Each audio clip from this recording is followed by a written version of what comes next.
Israel Iran യുദ്ധ സാഹചര്യത്തിൽ നമുക്കറിയാം അത് ലോക രാഷ്ട്രങ്ങളെ ഏതു രീതിയിലാണ് ബാധിക്കുക എന്നത് നമ്മളിപ്പോൾ നിലവിൽ ചർച്ച ചെയ്തത് ഭാരതീയരെ ഉൾപ്പെടെ ഒഴിപ്പിക്കുന്ന നടപടികളിലേക്കാണ്.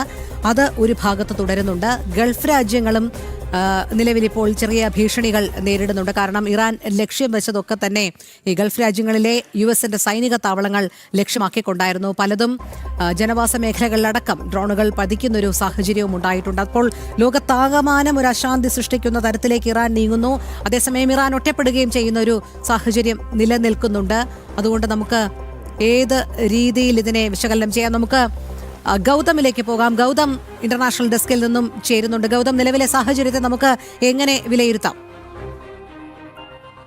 രോഹിണി, നിലവിലെ സാഹചര്യം കുറച്ച് സങ്കീർണമായി മുന്നോട്ട് പോകുകയാണ്. ഇപ്പോൾ ഏറ്റവും ഒടുവിൽ അമേരിക്കൻ പ്രസിഡന്റ് ഡൊണാൾഡ് ട്രംപിന്റെ ഒരു വളരെ സുപ്രധാനമായ പ്രസ്താവന ഈ ഘട്ടത്തിൽ പുറത്തു വരികയാണ്. അതായത് ഈ കണ്ടതെല്ലാം കേവലം ട്രെയിലറാണ്, വരാൻ പോകുന്നത് കനത്ത തിരിച്ചടിയാണ് എന്ന സന്ദേശമാണ് ഇപ്പോൾ അമേരിക്കൻ പ്രസിഡന്റിന്റെ ഭാഗത്ത് നിന്നുണ്ടാകുന്നത്. അതായത് അയത്തുള്ള ഖമൈനി എന്ന ഇസ്ലാമിക നേതാവിനെ വധിച്ചതുകൊണ്ട് മാത്രം ഈ സംഘർഷത്തിൽ നിന്നും പിന്നോട്ട് പോകത്തില്ല എന്ന കൃത്യമായ സന്ദേശം ഇപ്പോൾ യുഎസിന്റെ ഭാഗത്ത് നിന്ന് ഉണ്ടാകുകയാണ്. കാരണം ഈ പ്രശ്നം ഇപ്പോൾ ഉണ്ടാകുന്നതല്ല, പതിറ്റാണ്ടുകളായി തുടരുന്നതാണ് അമേരിക്കയും അതോടൊപ്പം തന്നെ ഇറാനും അല്ലെങ്കിൽ ഇസ്രായേലും ഇറാനും തമ്മിലുള്ള പ്രശ്നം. അതിൻ്റെ ചരിത്രം നേരത്തെ പല രാഷ്ട്രീയ നിരീക്ഷകരും സാമൂഹിക നിരീക്ഷകരും ഒക്കെ വിശദീകരിച്ചിരുന്നു.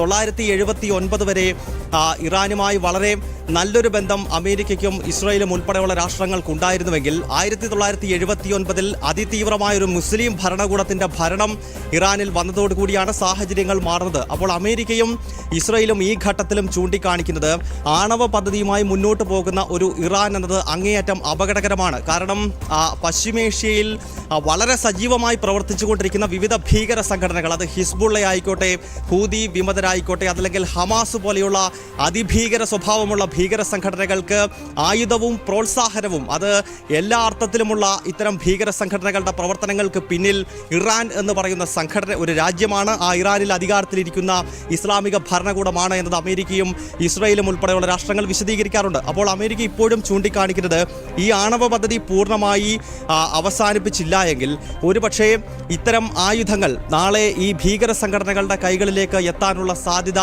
എങ്ങനെ തള്ളിക്കളയാനാകുമെന്ന വളരെ പ്രസക്തമായ ചോദ്യമാണ് ഡൊണാൾഡ് ട്രംപ് കഴിഞ്ഞ കുറേ മാസങ്ങളായി അദ്ദേഹം മുന്നോട്ട് വയ്ക്കുന്ന ചോദ്യം ഇതാണ്. കാരണം ഈ ഭീകര സംഘടനകൾക്ക് ഹമാസ് പോലെയുള്ള, അതല്ലെങ്കിൽ ഹൂതി വിമതരെ പോലെയുള്ള, ഹിസ്ബുള്ള പോലെയുള്ള ഭീകര സംഘടനകളുടെ കൈകളിലേക്ക് ഒരുപക്ഷെ ഭാവിയിൽ ഇറാൻ കൈവശപ്പെടുത്തുന്ന ആണവായുധങ്ങൾ പോയി കഴിഞ്ഞാൽ അതൊരുപക്ഷെ ചിന്തിക്കുന്നതിന് അപ്പുറത്തേക്കുള്ളൊരു വലിയ പ്രഹരം പശ്ചിമേഷ്യൻ മേഖലയിൽ മാത്രമല്ല യൂറോപ്യൻ രാഷ്ട്രങ്ങൾക്ക് പോലും ഭീഷണിയാകുന്ന രീതിയിലേക്ക് ഈ ഇസ്ലാമിക ഭീകര ശക്തികൾ വളരുമെന്ന സന്ദേശം ട്രംപ് പലകുറി നൽകിയിരുന്നു. അതിനാൽ ഇപ്പോൾ അമേരിക്കൻ പ്രസിഡന്റ് നൽകുന്ന ഈ സന്ദേശം എന്നത് കേവലം ഈ ഖമൈനിയെ വധിക്കുന്നത് കൊണ്ട്, അതായത് ഇറാന്റെ പരമാധികാരിയായി നിന്നിരുന്ന ഒരു വ്യക്തിയെ വധിക്കുന്നത് കൊണ്ട് മാത്രം ഈ പ്രശ്നം അവസാനിക്കുന്നില്ല. മറിച്ച് ഇറാന്റെ മണ്ണിൽ ഒരു ജനാധിപത്യ സ്വഭാവമുള്ള സർക്കാരിനെ കൊണ്ടുവന്ന് അവിടെ സ്ഥാപിച്ചതിന് ശേഷം മാത്രമേ ഈ പ്രശ്നം പരിഹരിക്കുകയുള്ളൂ എന്ന കൃത്യമായ സന്ദേശമാണ് ഇപ്പോൾ യുഎസ് പ്രസിഡന്റിന്റെ ഭാഗത്ത് നിന്നുണ്ടാകുന്നത്. രോഹിണി, അങ്ങനെയെങ്കിൽ ഈ പ്രശ്നം ഇവിടെ അവസാനിക്കുന്നില്ല. അതിരൂക്ഷമായ ഏറ്റുമുട്ടലുകൾ ഉണ്ടായേക്കാം. അല്പസമയം മുൻപ് ഇസ്രായേലിന്റെ തലസ്ഥാന നഗരിയായ ടെൽ അവീവിൽ ഇറാന്റെ മിസൈലുകൾ പതിച്ചുവെന്ന ചില റിപ്പോർട്ടുകൾ വന്നിരുന്നു. നമുക്കറിയാം ഇസ്രായേലിനെ സംബന്ധിച്ചിടത്തോളം ആ രാഷ്ട്രം വളരെ ചെറിയ രാഷ്ട്രമായിരിക്കാം, അവരുടെ ജനസംഖ്യ കുറവാണ്, അതൊരു നമ്മുടെയൊക്കെ ചില ജില്ലകളുടെ അത്രയും മാത്രം വിസ്തൃതിയുള്ളൊരു രാഷ്ട്രമാണെങ്കിലും ആ രാഷ്ട്രത്തിൻ്റെ ഒരു സ്വഭാവം എന്നത് ആ നാടിൻ്റെ പരമാധികാരത്തെ ആര് ചോദ്യം ചെയ്താലും അതിന് ശക്തമായ തിരിച്ചടി നൽകിയ ചരിത്രമുള്ള രാഷ്ട്രമാണ് ഇസ്രായേൽ. അങ്ങനെയുള്ള ഇസ്രായേലിൻ്റെ തലസ്ഥാന നഗരിയിലാണ് ഇപ്പോൾ ഇറാൻ കയറി ഇത്തരം ഒരു അതിക്രമം നടത്തിയിരിക്കുന്നത്. അതിനാൽ സ്വാഭാവികമായ തിരിച്ചടി ഇസ്രായേലിൻ്റെ ഭാഗത്ത് നിന്നുണ്ടാകും എന്ന് തന്നെ വേണം മനസ്സിലാക്കാൻ. ഗൗതം പറഞ്ഞതുപോലെ ഏത് രീതിയിലുള്ള ആക്രമണം ഉണ്ടായാലും അത് ശക്തമായി തന്നെ ഇസ്രായേൽ പ്രതിരോധിക്കുന്ന ഒരു നിലപാട് തന്നെയാണ് തുടരുന്നത്. അതുകൊണ്ട് കൃത്യമായ ഒരു പ്രത്യാക്രമണം ഉണ്ടാകുമെന്നുള്ള കാര്യത്തിൽ സംശയമില്ല. പക്ഷേ നേരത്തെ സൂചിപ്പിച്ചതുപോലെ ഏറ്റവും ക്രൂരനായ വ്യക്തിയെയാണ് തങ്ങൾ വധിച്ചിരിക്കുന്നത് എന്ന് യുഎസ് അവകാശപ്പെടുമ്പോൾ ഇനി അടുത്തതെന്ത് എന്നുള്ളതിന്റെ ഒരു ഉത്തരം കൂടി സ്വാഭാവികമായും ഇസ്രായേലും യുഎസിനും നൽകേണ്ട സാഹചര്യം കൂടി വരുന്നില്ലേ? കാരണം ഇറാനിലെ ജനങ്ങൾക്ക് നിയന്ത്രണം തിരിച്ചുപിടിക്കാം, അവരെ ഒരു ഉയിർത്തെഴുന്നേൽപ്പിനാണ് കഴിഞ്ഞ ദിവസം ആഹ്വാനം ചെയ്തത് ഡൊണാൾഡ് ട്രംപ്. അങ്ങനെയാണെങ്കിൽ ഈ ഖമൈനിക്ക് പിന്തുടർച്ച അവകാശിയെ തേടുന്ന ഇറാനോടൊപ്പം തന്നെ അതിനെതിരെ നിൽക്കുന്ന വിപ്ലവകാരികൾക്ക് അനുകൂലമായ ഒരു സാഹചര്യം സൃഷ്ടിക്കുക എന്നതുകൂടിയല്ലേ നിലവിൽ ഇപ്പോൾ അവർ ചെയ്യേണ്ടത്? അതിനു പകരം ഈ സംഘർഷം കൂടുതൽ നീളുന്ന ഒരു സാഹചര്യത്തിലേക്ക് വരികയാണെങ്കിൽ അതൊരു സമവായത്തിൽ എത്തിക്കുക എങ്ങനെ സാധ്യമാകും?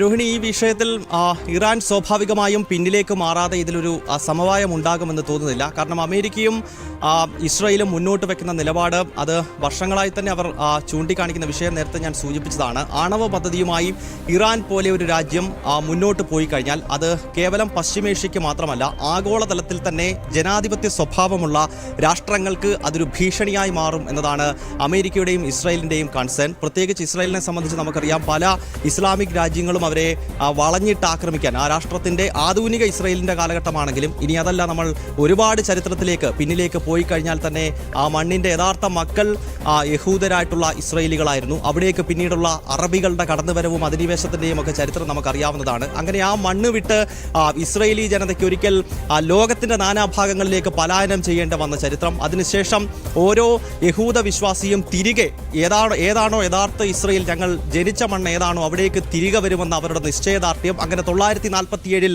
ഇന്നത്തെ ആധുനിക ഇസ്രായേൽ പിറന്നു വീഴുമ്പോൾ അന്ന് മുതൽ തന്നെ ആ രാജ്യത്തിന് ചുറ്റുമുള്ള പല ഇസ്ലാമിക രാജ്യങ്ങളും, അത് സിറിയയായിക്കോട്ടെ, ജോർഡാൻ പോലെയുള്ള രാജ്യങ്ങളായിക്കോട്ടെ, ഈജിപ്റ്റ് ആയിക്കോട്ടെ, ഇറാൻ ആയിക്കോട്ടെ, അവർ വളഞ്ഞിട്ട് ആക്രമിച്ച് കീഴ്പ്പെടുത്താൻ ശ്രമിച്ച ഒരു രാജ്യമാണ് ഇസ്രായേൽ. അങ്ങനെ 6-7 രാജ്യങ്ങൾ ഒരുമിച്ച് വളഞ്ഞിട്ട് ആക്രമിച്ചിട്ടും അതിനെയെല്ലാം അതിജീവിച്ചുകൊണ്ട് അതിശക്തമായ തിരിച്ചടി ഓരോ ശത്രുവിനും ഓരോ നിമിഷവും നൽകിക്കൊണ്ട് വളർന്നു വന്നൊരു രാഷ്ട്രമാണ് ഇസ്രായേൽ. അതിനാൽ സ്വാഭാവികമായും ഇസ്രായേൽ പിന്നോട്ട് പോകുമെന്ന് നമ്മൾ കരുതേണ്ടതില്ല. സ്വാഭാവികമായിട്ടും ഈ പ്രശ്നത്തിൽ ഇറാനെ സംബന്ധിച്ചിടത്തോളം ഇപ്പോൾ ഇസ്ലാമിക രാജ്യങ്ങൾക്കിടയിൽ തന്നെ ആ രാജ്യം ഒറ്റപ്പെട്ടിരിക്കുകയാണ്. എടുത്ത് നമ്മൾ കാണേണ്ടത് പാകിസ്ഥാന്റെയും തുർക്കിയുടെയും നിലപാട് മാറ്റം ഉൾപ്പെടെ നമ്മൾ ഈ ഘട്ടത്തിൽ എടുത്തു കാണേണ്ടതാണ്. കാരണം ഇറാന് അടുത്ത കാലത്തൊക്കെ എല്ലാ അർത്ഥത്തിലും പിന്തുണ നൽകിയ 2 രാജ്യമാണ് പാകിസ്ഥാനും തുർക്കിയും. പക്ഷേ കഴിഞ്ഞ ദിവസങ്ങളിൽ ഇറാന്റെ ആക്രമണം ഉണ്ടായിരിക്കുന്നത് മുസ്ലിം രാജ്യങ്ങളെ ലക്ഷ്യമിട്ട് തന്നെയാണ്. പ്രത്യേകിച്ച് UAE പോലെയുള്ള രാജ്യങ്ങളിലേക്ക് ആക്രമണം നടത്തി, അതിനോട് ചേർന്നുള്ള ഗൾഫ് കൺട്രീസിലേക്ക് ആക്രമണം നടത്തി. അപ്പോൾ മുസ്ലിം രാഷ്ട്രങ്ങളുടെ കൂട്ടായ്മയായിട്ടുള്ള ഓർഗനൈസേഷൻ ഓഫ് ഇസ്ലാമിക് കൺട്രീസിനകത്ത് പോലും ഒറ്റപ്പെടുന്ന നിലയിലേക്ക് ഇറാൻ മാറുകയാണ്. അതിൻ്റെ കൂട്ടത്തിൽ വീണ്ടും ഇസ്രായേലിൻ്റെ ക്യാപിറ്റൽ സിറ്റിയിലേക്ക് ഉൾപ്പെടെ ആക്രമണം നടത്തുന്ന ഒരു പശ്ചാത്തലം ഉണ്ടായിക്കഴിഞ്ഞാൽ സ്വാഭാവികമായും വലിയ പ്രത്യാഘാതം ഇറാനെ കാത്തിരിക്കുന്നു എന്ന് വേണം മനസ്സിലാക്കാൻ.